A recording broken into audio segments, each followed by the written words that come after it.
안녕하십니까. 월요일 아침 여수 MBC 뉴스투데이입니다. 전남 도교육청은 11호 태풍 흰남노가 북상함에 따라 모든 학교의 학교장 자율로 단축 수업이나 원격 수업으로 전환, 재량 휴업 등을 할 것을 권고했습니다. 전남교육청은 24시간 비상근무 체제를 유지하면서 재난 상황에 신속히 대응하고 특히 전남이 태풍의 영향을 받을 것으로 예상되는 내일과 모레 학생 안전에 차질이 발생하지 않도록 관련 대책을 마련했습니다. 여수 만성리해수욕장을 중심으로 한 만흥지구 일원은 LH공사가 택지개발 계획을 수립하고 관련 행정 절차를 추진하고 있는데요. 이 일대 마을 주민들은 LH공사의 개발 계획에 대해 극명한 찬성과 반대 입장을 드러내며 깊은 갈등 양상까지 보이고 있지만 정작 행정은 수년째 그들을 외면하고 있습니다. 김주희 기자가 보도합니다. 금모래 해변으로 잘 알려진 여수시 만흥동 만성리 해수욕장입니다. LH공사는 지난 2019년 이 일대 40여만 제곱미터 면적에 대한 택지와 상업지구 개발 계획을 수립하고 막바지 관련 행정 절차를 진행해오고 있습니다. 이르면 내년부터 보상 절차에도 들어가 오는 2024년 착공도 가능할 것으로 예상하고 있습니다. 지금 예상하고 저희가 목표로 잡고 있는 거는요. 24년도 정도에는 착공을 목표로 하고 있습니다. 그 전에 이제 보상이 완료가 돼야겠죠. 현재 저희가 이제 내부적으로는 27년 목표로 하고 있습니다. 24년 착공해서 7년 사업 준공을 목표로 하고 있습니다. 하지만 지역 주민들은 지난 3년 동안 극렬한 반대를 이어가며 LH공사의 사업계획 철회를 요구하고 있습니다. LH공사가 자신들을 기만하고 있다는 겁니다. 당초 만흥지구 개발 사업이 명품 관광단지 조성 사업인 줄로만 알았는데 본질은 2,900여 세대의 주택 공급을 위한 땅 장사라는 겁니다. 특히 국토부의 지구계획 승인 고시 절차까지 마치면 자신들의 삶의 터전은 속수무책으로 LH에 수용당할 수도 있는 상황이라고 주장합니다. 주거 안정을 위해서 하는 사업에 자기 집을 갖고 있는 사람들 쫓아내가지고 세입자나 이분들이 적은 보상을 받아갖고 어떻게 어디가 살 겁니까? 그럼에도 만성리 해변가 상가 일부 주민들은 LH의 개발 사업에 찬성하는 상반된 주장을 하고 있습니다. 지난 10여 동안 지부진했던 만흥지구 개발 사업이 더 이상 지연돼서는 안 된다는 논리입니다. 빨리 진행해서 빨리 안정을 찾고 자와요. 그리고 뭐 보상을 적게 주니 어쩌니 그러는데 대한민국에서 하는 일이 만성이라고 보상을 뭐 때문에 적게 줍니까? 똑같이 주겠죠. 여수시는 수년째 이어져온 지역 주민들의 상반된 외침은 LH공사와 국토부 간 문제라 직접 개입이 어렵다며 온건한 입장을 보여왔습니다. 그러면서도 향후 지역 주민들의 의견을 더 수렴해 LH와 국토부에 전달할 계획이라고 덧붙였습니다. 한 싱어송라이터의 노래 여수 밤바다의 시작점이 된 여수 만성리 해변.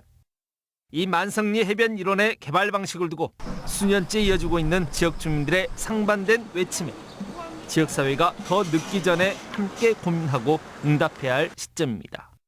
MBC 뉴스 김주희입니다.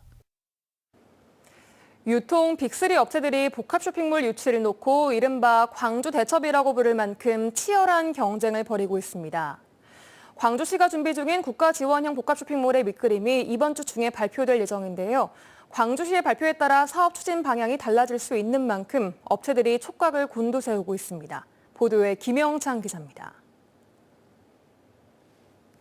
면적 118만 3천여 제곱미터의 광주 우치공원. 최근 롯데백화점 측이 광주 복합 쇼핑몰 부지 검토를 위해 이곳을 2번이나 찾았습니다. 롯데 측이 우치공원 일대 중 가장 관심 있게 지켜본 곳이 패밀리랜드 부지입니다.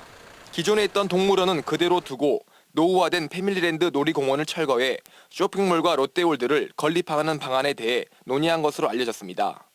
패밀리랜드 부지로 낙점이 된다고 하면 아마 롯데월드랑 같이 진행이 될 거예요.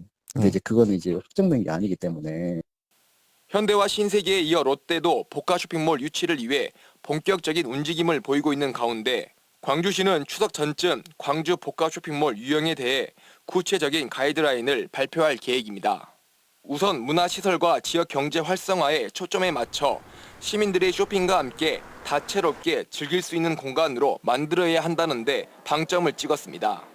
복합 쇼핑몰로 인해 지역 소상공인들이 피해를 입지 않도록 일반 시민과 소상공인 등 각계각층의 전문가들로 구성된 지역 상생 협의체도 만들 것으로 보입니다. 광주 발전이라든지 지역경제 활성화라든지 또 시민들의 어떤 쇼핑 편의성이라든지 또 관광객 유입이라든지 광주가 지향하는 복합 쇼핑몰의 어떤 유형에 대해서 발표를 할 계획입니다. 광주시는 쇼핑몰 가이드라인에 맞춰 유통업체들이 사업 계획서를 내면 국가 지원을 바탕으로 신속한 행정 절차를 진행해 3, 4년 안에 복합 쇼핑몰 사업을 추진하기로 했습니다. 유통 빅3 업체들이 호남권 시장을 선점하기 위한 경쟁이 본격화되면서 사업이 어떤 형태로 구현될지 이번 주에 발표한 광주시의 구상에 지역민들의 관심이 쏠리고 있습니다. MBC 뉴스 김영창입니다.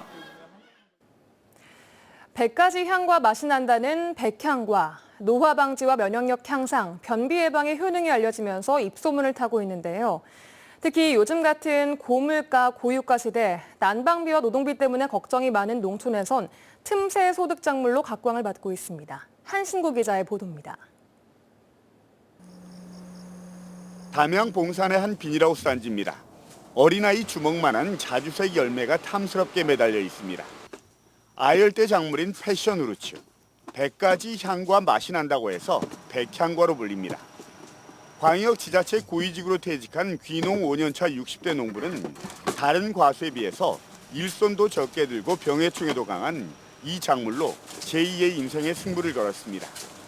재배도 비교적 쉽고 그다음에 병해충도 없고 그다음에 노동력이 일반 작물에 비해서 좀 적게 들어가고 이런 장점이 있습니다. 덩굴식물이라 손이 많이 가는 점은 있지만 난방비 부담도 적고 식재 이후 바로 그 해부터 수확이 가능하는 등 회전율이 좋다는 장점도 있습니다.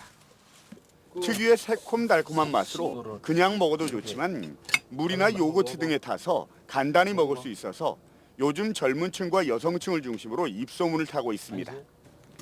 그렇지만 아직 농협 계통의 경매가 안 돼서 인터넷이나 지인을 통한 판매에 의존하고 있어서 안정적인 판로 구축은 아직 풀어야 할 숙제입니다. 판로 때문에.